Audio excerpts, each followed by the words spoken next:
10 के दमदार ट्रेड्स में आपका स्वागत है। विरूर में रहेंगे अगले आधे घंटे आपके साथ। इस शो में प्रकाश गाबा और प्रशांत सावंत हमारा साथ देंगे पिछले शो से। इसके अलावा शेर खान के जतिन गेडिया और सेंट्रम ब्रोकिंग के नीलेश जैन ये भी अपनी फ्रेश पिक्स के साथ हमारे साथ जुड़ेंगे। साथ ही बिग मार्केट वर्सेस में आज हमारे साथ होंगे मार्केट एक्सपर्ट दिलीप भट्ट। लेकिन एक नज़र पहले मार्केट पर, और आप देखिए बैंक निफ्टी लेकर आइए एक बार। बैंक निफ्टी ने एकदम से एक ब्रेकडाउन दिखाया, बहुत भयंकर वाला ब्रेकडाउन। 44,367 वो सिग्निफिकेंस इसीलिए थी 44,400 की। और एक बार फिर से अब जरा बैंक निफ्टी का कंट्रीब्यूशन रिविजिट करते हैं। यहाँ पर देखिए किस तरीके से मूव्स आए हैं बैंक निफ्टी में, क्या ब्रेकडाउन हुआ एक बार जरा देख लेते हैं। HDFC बैंक और ICICI बैंक दोनों को, और दोनों में इस समय आपको एक अच्छे मोमेंटम डाउन साइड पर दिखाई देंगे। ये देखिए HDFC बैंक का 139 पॉइंट का कंट्रीब्यूशन और ICICI बैंक 108 पॉइंट का कंट्रीब्यूशन। तो वीरो क्लियरली, लिस्टिंग की बात करेंगे बाद में, लेकिन वीरो क्लियरली मार्केट में इस समय एकदम से एक जो डिक्लाइन आई है उसका पूरी की पूरी रिस्पॉन्सिबिलिटी बैंक निफ्टी और जो दो सबसे बड़े स्टॉक हैं वीरो, HDFC बैंक और ICICI बैंक। और हम देखिए लिस्ट की तरफ बढ़ रहे हैं। जो अभी तक बात कही यहाँ पर याद रखिएगा, कल की क्लोज के मुताबिक वो लेवल कहीं और था, बट 44 ये इस बीच है। दो लिस्टिंग्स आपकी स्क्रीन पे, इनको एक बार देख लीजिए। यहाँ से फिर जब अनुजर में डिस्कशन करेंगे साइंस सिल्क्स और साथ ही साथ सिग्नेचर ग्लोबल। और यहाँ पे जो सिग्नेचर ग्लोबल की लिस्टिंग है वो करीब 65 रुपये के इजाफे 17% प्रीमियम में है, और लिस्टिंग 450, और साइंस सिल्क्स लगभग 5% ऊपर 11 रुपये ऊपर 233 के स्तर पे। सिग्नेचर ग्लोबल का अच्छी लिस्टिंग की गुंजाइश बताई जा रही थी अकॉर्डिंगली, उसके आप देखें अच्छा करता हुआ। हालांकि बाजार की हालत दुरुस्त नहीं है, इसलिए थोड़ा सा एक प्रभाव पड़ता है वहाँ पे प्राइमरी मार्केट पे और उसकी लिस्टिंग पर। बट अनुज, मुझे एक चीज़ याद है, हमने जिस अगस्त में उस निफ्टी बैंक पे, क्योंकि अभी वीकली चार्ट्स फॉर्म नहीं हुए हैं, लेकिन 20 वीक एक्सपोनेंशियल मूविंग एवरेज ने एक अहम भूमिका निभाई थी। इस बार अगर उसके नीचे फ्लोट करना शुरू कर दें, अगर बैंक निफ्टी वो पिक्चर ड्रॉ करने लगे under the impression of HDFC bank, इसका मतलब क्या है? सॉरी वीरू, मैं थोड़ा मिस कर गया आपका क्वेश्चन, थोड़ा सा ऑडियो में इशू आया था।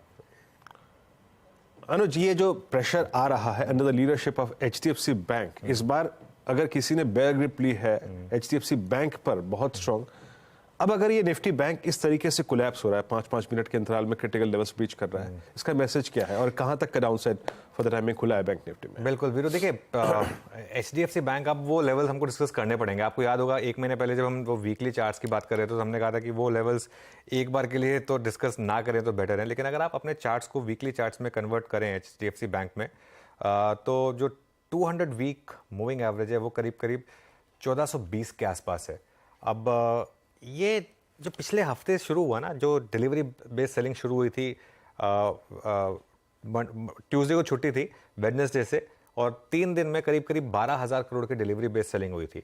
उसके बाद 2 दिन थोड़ा सा स्टॉक ने रेजिलियंस दिखाई, लेकिन आज फिर उसने वो जो 2 दिन गेन किया था वो पूरा का पूरा वापस लूज आउट कर दिया। और इसमें एक और चीज़ देखिए आप वीरू, कि ये अब धीरे धीरे 52 वीक लो की तरफ भी जा रहा है। उसका रीज़न क्या होगा?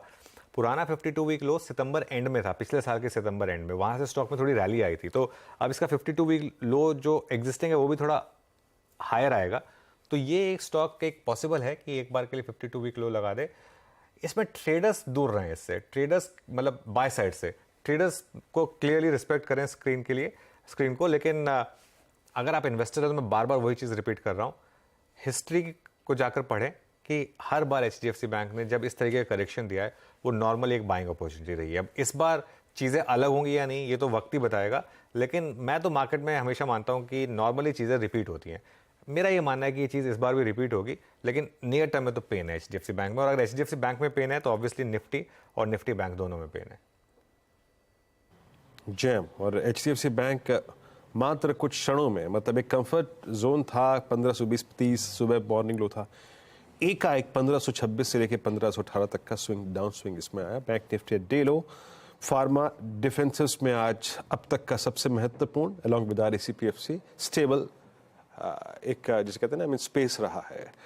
अब एक काम करते हैं, पैनल को अवगत कराते हैं आपकी स्क्रीन पे, और हमारे साथ प्रशांत पिछले कार्यक्रम से, प्रकाश पिछले कार्यक्रम से, और जतिन गेडिया और साथ ही साथ नीलेश जुड़ चुके हैं। जतिन, गुड मॉर्निंग, आपके 2 कन्विक्शन आइडियाज। देखिए आज के ट्रेडिंग सेशन में हमने डेफिनेटली एक ब्रेकडाउन देखने मिला है। तो मैं एक सेल साइड और एक लॉन्ग साइड की तरफ ट्रेड देना चाहूँगा। जो सेल साइड का मेरा ट्रेड होगा वो जिंदाल स्टील पे होगा। डॉलर इंडेक्स के 106 के तकरीबन आ गया है, तो हमें लगता है कि मेटल शेयरों में एक सेलिंग प्रेशर हमें देखने मिलना चाहिए। तो मैं जिंदाल स्टील में सेल करके चलना चाहूँगा। मेरा स्टॉप लॉस होगा 697 का, और जो मेरा टारगेट होगा वो 667 होगा। और जो दूसरा मेरा बाई साइड का ट्रेड होगा वो हीरो मोटोकॉर्प पे होगा। कल के ट्रेडिंग सेशन में हमने एक 61.8% फिबोनाची रिट्रेसमेंट लेवल से एक स्ट्रॉन्ग बाइंग मोमेंटम देखा है, और आज के ट्रेडिंग सेशन में जो हमें अभी की जो वीकनेस देखने मिल रही वो as a buying opportunity use करनी चाहिए। तो मेरा इसमें स्टॉप लॉस होंगे 2950 का, और ऊपर में टारगेट होंगे अराउंड 3150 के। ओके चलिए ये इस समय के फ्रेश पिक्स। गाबा सर, गुड मॉर्निंग अगेन। क्या ट्रेड्स ले रहे हैं आप इस समय? मुझे पसंद है एमसीएक्स। थोड़ा स्ट्रेच है लेकिन लगता ठीक है, मोमेंटम है। कल पॉज था, आज अपू फिर कायम हुआ है। 1900 का स्टॉप लगा कर चले, 1936 पर ट्रेड कर रहा है। टारगेट होना चाहिए 1980 का एमसीएक्स। और दूसरा स्टॉक जो पसंद है इस वक्त मुझे, मैं कहूंगा एग्रेसिव कॉल है, वो है जुबिलेंट फूड। यहाँ पर भी 549 के आसपास ट्रेड कर रहा है। मुझे लगता है 560 तक जाना चाहिए, उसे 1 या 2 दिन लग सकता है। स्टॉक को करीब 545 ऐसी जगह पर खड़ा है कि एक थोड़ा सा पुश चाहिए और मिल जाना चाहिए मेरे ख्याल से जुबिलेंट फूड। प्रकाश से कह रहे थोड़ा सा पुश चाहिए तो चल जाएगा ये। अब अगली पहले ट्रेड पे आते हैं, फिर हंसी मजाक बाद में कर लेंगे। Nilesh, good morning. आपके 2 trades. Very good morning to Viren ji. बिल्कुल देखिए, एक शॉर्ट और एक लॉन्ग आइडिया है। बिकवाली देखने को मिल रही है बैंकिंग स्पेस में, और इस पर्टिकुलर स्पेस में जो इस कॉल को लगातार लीड कर रहा है वो एक apart from HDFC bank of course Kotak Mahindra bank है, जो एक क्रूशियल सपोर्ट के आसपास ट्रेड कर रहा था। आज एक स्ट्रक्चरल ब्रेकडाउन यहाँ पे ऑलमोस्ट देखने को मिल रहा है। 1750 के नीचे जैसे ही फिसलेगा वहां पे और बिकवाली हावी होती हुई नजर आ सकती है। और यहाँ पे एक बिकवाली का ट्रेड होगा कोटक महिंद्रा बैंक पे, सेल करके चले 1730 और 1710, ये 2 टारगेट होंगे। स्पॉट्स के लेवल से 1751 के आसपास ट्रेड हो रहा है। आज के दिन के हाईएस्ट लेवल लगभग 1770 के आसपास का स्टॉप लॉस रखना होगा, और कोटक महिंद्रा बैंक को बेच के चलने की सलाह होगी। उसके अलावा कॉन्ट्राबैट इनफैक्ट कहूंगा एक लॉन्ग साइड में ट्रेड है, वो है लुपिन। ओवरऑल फार्मा स्पेस में काफी अच्छा मोमेंटम है, और Lupin being one of the out performer with in this particular space, तो इसे लॉन्ग करने की सलाह होगी। 1125 के आसपास अभी ट्रेड हो रहा है।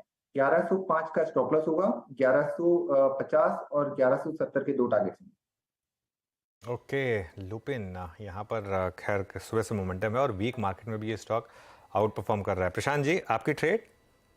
जी अनुज जी, एक स्टॉक जो मुझे लग रहा है कि काफी अच्छी बेस बना रहा है, डिप ले रहा है इनफैक्ट, वो है टाइटन।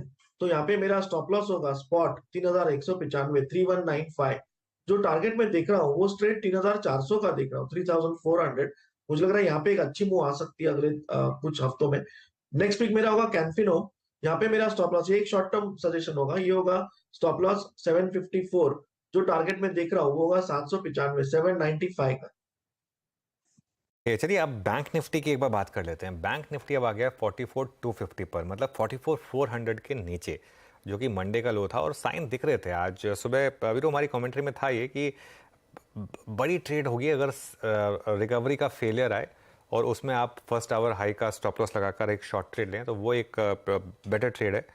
अब यहाँ पर डाउन साइड ओपन हो रही है, अगर बहुत जल्दी सपोर्ट नहीं आया यहाँ पर तो इवन 43,830 तक, 43,830 जो कि सीरीज़ का लो था, जो अपने सीरीज़ के पहले दिन ही लगाया था सीधा, वो फिर वहाँ पर वीरू डाउन साइड ओपन होगी तो काफ़ी मूड ख़राब हो गया इस समय बैंक निफ्टी का।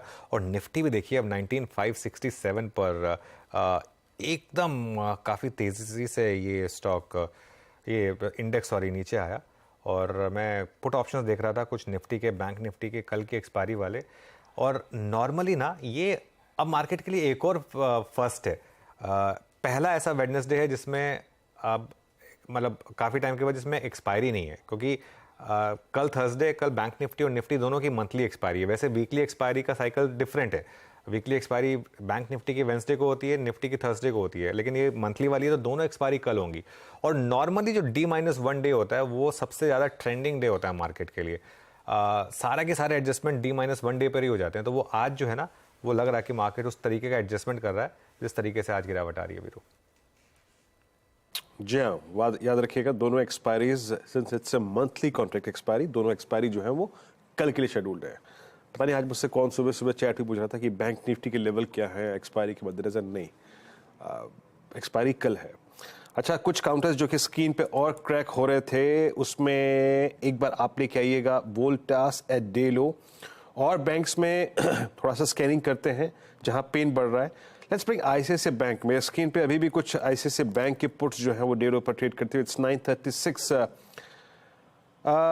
नीलेश, आपका व्यू क्या होगा, क्योंकि फाइनली कल आईसीआईसीआई बैंक ने अपनी ग्रिप छोड़ दी। कल 20 डे पे क्लोज हुआ था और एक्सटेंड करता हुआ आज अपने लॉसेस को 10 डे को रीगेन नहीं कर पाया, 20 डे को सरेंडर कर दिया। आईसीआईसीआई बैंक पे आपका आउटलुक क्या है इस वक्त, नीलेश? बिल्कुल वीरेन जी, यहाँ पर भी वीकनेस है। जैसे कि मैंने शुरुआत में कहा कि ओवरऑल बैंक निफ्टी के हैवी वेट थोड़े से वीक नजर आ रहे हैं। कोटक तो ऑलरेडी ब्रेकडाउन दे चुका है, आईसीआईसीआई बैंक में भी हमें एक स्ट्रक्चरल ब्रेकडाउन देखने को मिल रहा है। यहाँ पे अब ये अपने 200 एक्सपोनेंशियल मूविंग एवरेज जो कि लगभग 920 के आसपास का है, उसे टच करता हुआ नजर आ सकता है। तो करंट लेवल से अनदर 2 to 3% का फॉल हम एक्सपेक्ट करके चल सकते हैं। 920 तक की डाउनसाइड देखने को मिल सकती है। कोई भी पुल बैक मिलता है तब उसे एज अ शॉर्टिंग अपॉर्चुनिटी के तौर पर ले सकते हैं। ऊपरी सर पर 949 लगभग 950 के आसपास का स्टॉप लॉस रख के चल सकते हैं for the downside target of 920। Okay, चलिए अब एक काम करते हैं, एक बहुत छोटा सा ब्रेक ले लेते हैं। ब्रेक लेकर जब लौटेंगे तो दिलीप भट्ट हमारे साथ जुड़ेंगे। पहले बात करते हैं मार्केट के सबसे बड़े स्टॉक की, जिसने मार्केट को सबसे ज़्यादा परेशान किया है पिछले एक महीने में, HDFC बैंक। वो एनालिस्ट मीट के बाद से काफ़ी अग्रेसिव सेलिंग यहाँ पर और डिलीवरी बेस्ड सेलिंग। आपके हिसाब से क्या हो रहा है यहाँ पर और क्या व्यू होगा? Good morning Anuj ji. I think HDFC का शैडो काफी हद तक मार्केट में छाया हुआ है और हमारा भी यही मानना है कि जो FIs के सेलिंग फिगर्स हम देख रहे हैं तो शायद उसमें HDFC का भी बड़ा हिस्सा होगा उसमें। That is what our belief is. Anuj ji, पहले तो ये HDFC बैंक एक बहुत ही ओवरकोल्ड स्टॉक है। जैसे हम सबको पता था कि जब भी कोई एक पोर्टफोलियो बिल्ड करता है तो उसमें HDFC was always the core part of the core portfolio. तो ये एक डेफिनेटली फैक्टर है और particularly after the investors meet, इसके ऊपर से जो एक इसका जो प्रीमियम था वो शायद थोड़ा बहुत डाइल्यूट होते हुए दिखाई दे रहा है, क्योंकि हमने पहली बार देखा शायद क्रेडिट कॉस्ट बढ़ेगा, शायद NIMS will come down, credit growth will be muted. But ये सब बातों से और एक बात को बिल्कुल नहीं भूलना चाहिए, अभी यहाँ पर ना तो दीपक पारेख जो बहुत ही एक आइकॉनिक फिगर थे वो नहीं है, इस ग्रुप में नहीं है। तो ये कैसे अपने क्रेडिट को कैसे डील करते हैं, कैसे नेविगेट करते हैं, ये सब भी जरूर आने वाले क्वार्टर्स में जरूर उसमें लोग देखेंगे। मुझे लगता है शायद यहाँ से और 2-3 क्वार्टर ये साइडवेज रहे या फिर नीचे रहे तो कोई नई बात नहीं होगी। One should not be in a hurry to buy HDFC Bank from the current levels. ICICI bank उसके सामने दिलीप काफी टाइम तक स्टेबल रहा, लेकिन अब वहां पर भी सेलिंग प्रेशर आना शुरू हुआ है। वहां पर क्या दिक्कत है आपके हिसाब से? Good question. I think what happens is कि जब भी हम देख रहे हैं पूरे बैंकिंग सेक्टर में शायद कॉन्टेजियन इम्पैक्ट आ सकता है और without any doubt once again ICICI Bank who is overowned, banks form such a big part of Nifty. तो ये ICICI बैंक भी जरूर एक लीडरशिप पोजीशन में बैठा हुआ है, जिसकी वजह से उसको प्रीमियम वैल्यूएशंस मिल रहे हैं, लेकिन डेफिनेटली ये भी बहुत ओवरवन स्टॉक है एट द मोमेंट। और हमारे हिसाब से हम जो क्रेडिट ग्रोथ का जो मिक्स देख रहे हैं उसमें ये देख रहे हैं कि रिटेल ग्रोथ ज्यादा हो रहा है और with in the retail growth the personal unsecured loan का ग्रोथ बहुत ऊपर जा रहा है। And I'm not too sure whether market is ready to give a very good premium or very good valuation to this unsecured personal loan growth. which forms a very important part अपने credit growth का। तो मुझे लगता है overall ये सब factors will dominate the banking sector, और उसी हिसाब से लग रहा है शायद आईसीआईसीआई बैंक में थोड़ा बहुत प्रॉफिट बुकिंग भी देखने को मिल रहा है।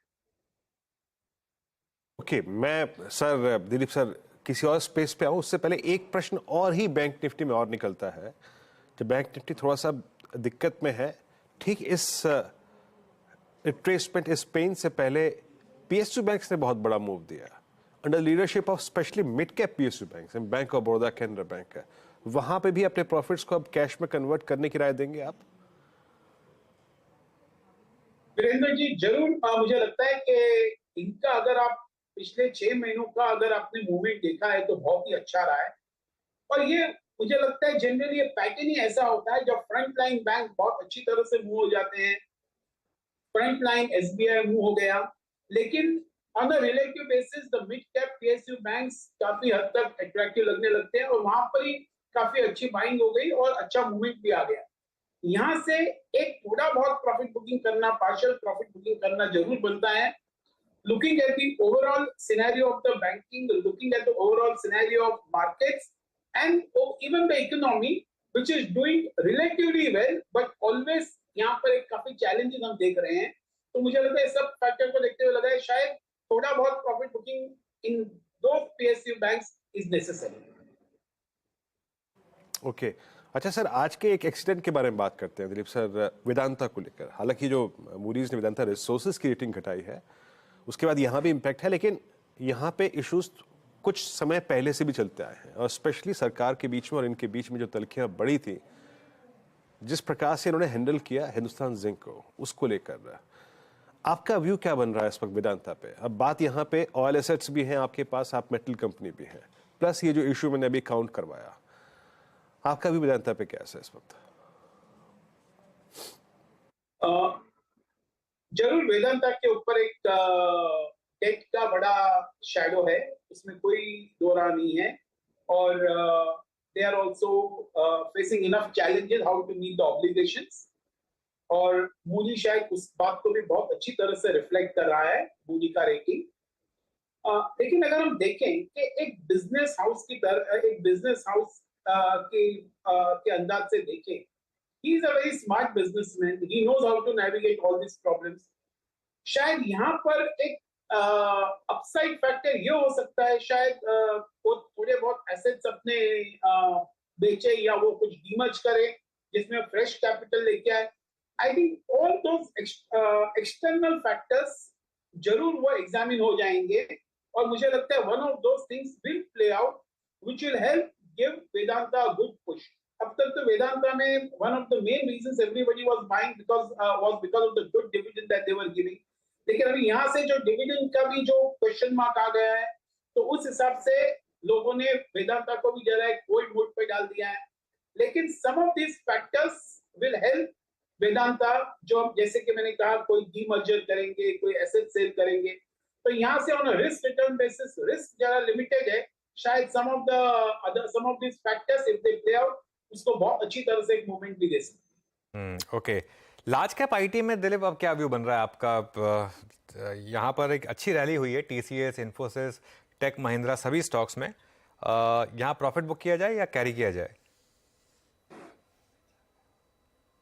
मैं ये समझूंगा कि अगर आपके पास आपका जो ओवरऑल पोर्टफोलियो की जो आप बात करते हैं, उसमें यहाँ से आईटी बहुत अच्छा रिटर्न देके जाएगा, ये मानना जरा डिफिकल्ट है, क्योंकि इसका भी एक डिसेंट रन आ चुका है और अभी भी विजिबिलिटी आनी बाकी है। इसको शायद एक पोटेंशियल रुपी डेप्रिसिएशन का टेलविंड मिल सकता है, that is a possibility, but otherwise यहाँ से IT can give a defence to your portfolio, not an active return. तो मैं समझूंगा थोड़ा बहुत प्रॉफिट बुक करना है तो कर सकते हैं जरूर आईटी में, लेकिन it will on a relative sector को कंपेयर करें तो ये सेक्टर भी एक स्ट्रॉन्ग सेक्टर माना जाएगा। ओके, बिल्कुल। फार्मा में कोई स्टॉक पिक कर रहे हैं आप इस समय दिलीप? सॉरी, किसमें पिक करें? Pharmaceutical, health care. Anuji, pharma में हमारा ध्यान बहुत बुलिश है। हमको लगता है शायद आने वाले 4-5 सालों में इंडिया से जो एक्सपोर्ट होगा, I think this will be kind of a record breaking, unprecedented होगा। हम देख रहे हैं कि it is not China plus, लेकिन यूरोप प्लस वन फैक्टर है जो प्ले आउट हो रहा है, और this will give good opportunities to a lot of Indian companies. और जो पहले यूएस एफडीए का जो डर बना हुआ था कि आके उन लोग चेक करते, ऑब्जर्वेशन देते, मुझे लगता है सब बड़े कंपनीज, अब उनके पास काफी सारे यूएस एफडीए प्लांट है, सो उनकी मोबिलिटी भी बहुत अच्छी है एक प्लांट से दूसरे प्लांट में शिफ्ट करने की। मैं यही समझूंगा कि फार्मा यहाँ से एक अच्छा रैली दे सकता है, एंड स्पेशली फ्रंट लाइन में अगर हम फोकस करें तो लुपिन है, सन है, लुपिन, सन, मैं समझूंगा Divi's laboratory, all three of them look very strong and one should buy in the अच्छा दिलीप सर, ये पावर स्पेस में चाहे वो पावर फाइनेंस हो, पावर यूटिलिटीज़ हो, इन पर आपका व्यू क्या है? आई मीन मैं अल्टीमेटली आना चाह रहा था एनटीपीसी पर। मतलब एनटीपीसी के लिए जो ये लास्ट 3 साल रहे वो वाकई बेहद शानदार रहे। I mean 238-75 almost eight decade high, almost at all time high. कोई वजह नज़र आती है सर कि हम एनटीपीसी में इतने बड़े मूव के बाद प्रॉफिट ना बुक करें, अभी भी इसे होल्ड करें? पावर स्पेस में आपके प्रेफर्ड स्टॉक्स क्या है इस वक्त? अगर हम पावर स्पेस में देखें तो काफी पावर स्टॉक्स काफी अच्छे कर चुके हैं। मे बी एक टाटा पावर ने इतना शायद 1 साल में नहीं दिया है, लेकिन 2-3 साल का अगर आपने मूवमेंट देखा तो टाटा पावर, जेएसडब्ल्यू एनर्जी ने भी बहुत ही अच्छा रन दे दिया है यहाँ से। और एनटीपीसी तो आपने जैसे बहुत सही कहा, मुझे लगता है यहाँ से जरूर थोड़ा बहुत प्रॉफिट बुकिंग करने का मन है तो करना चाहिए, वन शुड डू इट, क्योंकि एक बहुत अच्छा रन के बाद यहाँ पर एक कॉस्ट तो जरूर बनता है, और यहाँ से एक रन अवे राइज आएगा ये मैं नहीं समझता। तो इसके लिए मैं समझूंगा partial profit booking in power can give good results. Power, Tata power भी आपकी एक चॉइस है। एनटीपीसी 238-40 पे डे हाई की ट्रैजेक्टरी में अभी भी ट्रेड कर रहा है, मतलब इस दौर की हाईएस्ट ट्रैजेक्टरी में अभी भी ट्रेड कर रहा है, नॉट एग्जैक्टली डे, माफ कीजिएगा। बट इस बीच ये बैंक निफ्टी सिंक होता हुआ करीब करीब 44,236 डे की लोवेस्ट ट्रैजेक्टरी पे आके ट्रेड करता हुआ वाकई पेन है यहाँ पे। और कुछ स्टॉक्स को देख लीजिए जो कि इस पेन को स्पॉन्सर कर रहे हैं, उसमें ICICI bank at day low, metals पे Tata steel at day low, और वेदांता तो खैर सुबह से ही काफ़ी कमज़ोर स्टॉक है, डे लो की ट्रैजेक्टरी में आके ट्रेड करता हुआ। बस सिक्योर अगर हमारे आज के सेशन को किसी ने किया है तो इट्स फार्मा और पीएफसी आरएसी का कॉम्बिनेशन अच्छा करता हुआ। सर ये क्यूएसआर सेगमेंट में या फिर जो हाल फिलहाल के मूव आए, आप वेस्ट लाइफ तो मेरे ख्याल से अब अपने ऑल टाइम हाई पे ट्रेड कर रहा है, and specially closer to world cup. Sir आपका व्यू? अच्छा वेस्ट लाइफ जो है, yes 983 all time high, Jubilants पे क्या है सर इस वक्त, या फिर जोमेटो पे, या फिर देवयानी इंटरनेशनल पे, बेक्टर फूड्स पे कोई स्टॉक पिक किया आप लोगों ने इस वक्त? मैं ये समझूंगा कि ये जितने भी स्टॉक्स आपने मेंशन किए उसमें से जरूर एक डीमार्ट हो या फिर वेस्ट लाइफ हो, ये सब एक बहुत एक्सपेंसिव स्टॉक्स है जहां पर रेकमेंड करना बहुत इजी नहीं है, बिकॉज इनके वैल्यूएशंस बहुत ही दे आर वेरी एक्सपेंसिव उनके फंडामेंटल्स के कंपैरिजन में। आने वाले 1-2 साल बहुत अच्छे रहेंगे, उसमें भी कोई दो राह नहीं है, लेकिन इसको कितना डिस्काउंट करे उनको, that is always going to be a challenge. मैं यही समझूंगा कि इस सेक्टर में I will not be in a hurry to buy any of the stocks. May be like Zomato अगर मेरे पास है तो मैं I will hold on to some of those stocks, but otherwise in this space I will still prefer to wait and watch, not be in a hurry. Okay बिल्कुल। ये खैर जोमेटो, एक बार जरा आप स्टॉक्स लेकर आइए ऑयल मार्केटिंग कंपनीज के। HPCL, IOC collapse हो रहे हैं, एचपीसीएल, आईओसी, बीपीसीएल, ये सब स्टॉक्स डे लो पर। दिलीप जी, ऑयल स्टॉक्स पर क्या व्यू है आपका? एक तरफ एचपीसीएल, बीपीसीएल, आईओसी में लगातार गिरावट रही है, दूसरी तरफ ओएनजीसी में एक वन वे तेजी रही है, यहाँ कोई व्यू आपका? ऑयल मार्केटिंग कंपनीज को शायद अनलेस एंड अंटिल ऑयल उनके फेवर में नहीं आता है तो शायद ऑयल मार्केटिंग कंपनीज को बेट कर उसके पीछे बेट देना बहुत डिफिकल्ट है, क्योंकि हम देख रहे हैं कि हम अभी एक इलेक्शन ईयर में जा रहे हैं, बहुत सारे इलेक्शंस होने वाले हैं स्टेट्स में, फॉलोड बाय सेंट्रल इलेक्शंस। तो इस दौरान कोई हाई इनको प्राइसेस बढ़ाने का मौका देगा, ये मैं नहीं मानता। तो इसके लिए oil marketing companies will be under challenge. और उसी तरह से हम देखें कि जिस तरह से गवर्नमेंट के फाइनेंसेस जो है एट द मोमेंट, जिस तरह से उनका फिस्कल डेफिसिट है और जिस तरह से गवर्नमेंट एक इंफ्रा में स्पेंडिंग करेगा, तो उसको भी एक रिसोर्सेस कलेक्ट करने के लिए उसको वो मौका ढूंढेगा। तो मुझे नहीं लगता कि वो ओएनजीसी हो या किसी को एक run away rise in profits लेने का मौका देगा।